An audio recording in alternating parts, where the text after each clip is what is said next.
Je disais tout à l'heure, la température pour la bonne conservation des médicaments. Je disais aussi, les gens, les hommes et les femmes qui vendent des médicaments n'ont aucune notion de vendre des médicaments. Il y a problème, n'est-ce pas? On va prendre l'exemple par exemple. En Afrique francophone, un traitement de palu, c'est combien de jours? C'est 3 jours, n'est-ce pas? Pour la plupart. Et pour la plupart du traitement de palu, les médicaments, pour la plupart, souvent, c'est 6 ou bien 3 comprimés. 6, soit on vous demande de prendre 2 en prise unique par jour, ou bien un matin, un le soir, sur 3 jours, ou bien un comprimé par jour, ou bien les 3 en prise unique. Mais si vous avez le malheur de tomber sur ces personnes-là au marché, avec ces mêmes médicaments, ils ont une posologie générale. Leur posologie, c'est quoi? 2 matins, 2 midi, 2 le soir.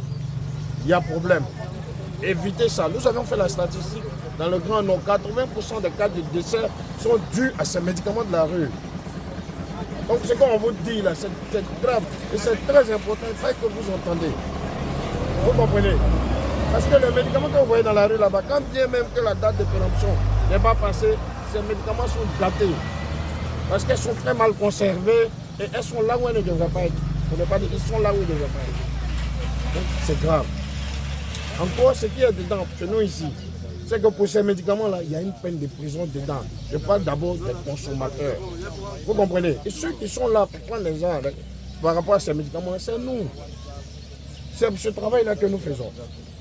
Parce que ces médicaments-là, donc on va attraper quelqu'un pour aller en prison, vous allez penser que nous avions mal fait. Je suis désolé, au contraire, on a bien fait. Parce qu'être en prison, on va sortir vivant demain. Plutôt que de partir, de laisser prendre et puis les personnes vont mourir. C'est pourquoi quand on vous demande, moi ça me fait mal souvent quand on vous demande de venir pour qu'on fasse le contrôle. Les gens sont toujours pressés. C'est pas bon. Par un moment, soyez patient.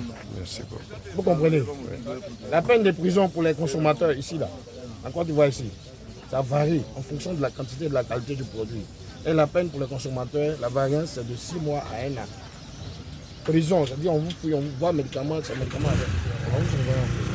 Au sorti de là, il y a une amende forfaitaire qui devrait laisser. Et cette amende forfaitaire-là, elle varie aussi en fonction de la quantité et de la qualité du médicament. Et cette amende-là, c'est de 50 000 à 500 000. Voilà pourquoi nous sommes ici. Ce que vous appelez drogue, ce n'est pas tout. Il y en a qui sont pires que drogue. Vous prenez le tramadol, c'est drogue. Vous prenez le diazépam, c'est drogue. Le rivodine, c'est drogue. Mais on va tout ça au marché. On va tout ça au marché. Évitez de prendre ces médicaments. Vous comprenez? Il y a aussi une chose que je voudrais que vous entendiez.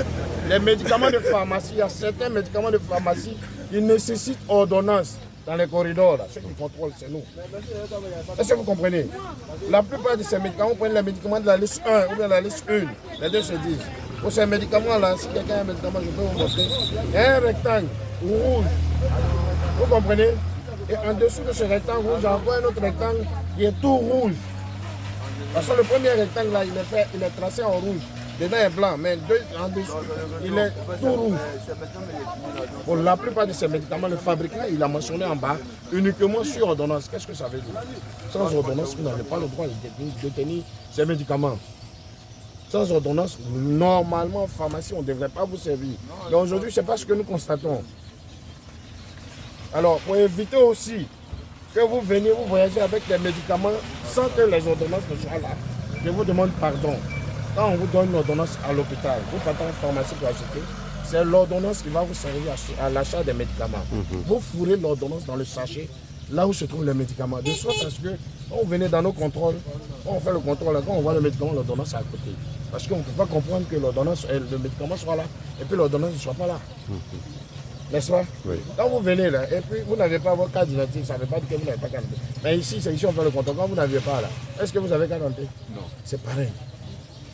C'est pareil dans le corridor, chacun a son travail. Je vous demande pardon. Je vous demande sincèrement pardon. Quand vous venez, peut-être nous on ne ressemble à rien, peut-être vous avez toutes sortes de mots que vous nous appropriez. Il n'y a pas de problème. Mais c'est de votre vie que nous soucions. On se soucie plus de vos vies. On se soucie de vos vies. De ce qu'il a fait là, par exemple. Si vous étiez parti, est-ce que ce soir là, ce que vous avez entendu, vous allez entendre ça? Jamais. Mais pourtant, il y a prison dedans. Quelqu'un va aller vous attraper quelque part là, vous allez dire qu'il est en train d'abuser de vous. Si quelqu'un vous prend, qu'il est en train de discuter avec vous pour vous arranger, il est en train de vous arranger. Sinon, dans le nom, moi, quand je vous prends là, on va suivre la procédure. Parce que c'est ce qu'on m'a demandé. Si quelqu'un a une question, posez-la, c'est votre droit. Moi, j'ai venu. Moi, en réalité, moi, quand même, personnellement, je suis très ravi. Vraiment, je suis très ravi. Et ça a été vraiment une très bonne séance d'exposé qui nous a beaucoup servi, qui va nous servir dans le futur. Merci. Merci vraiment.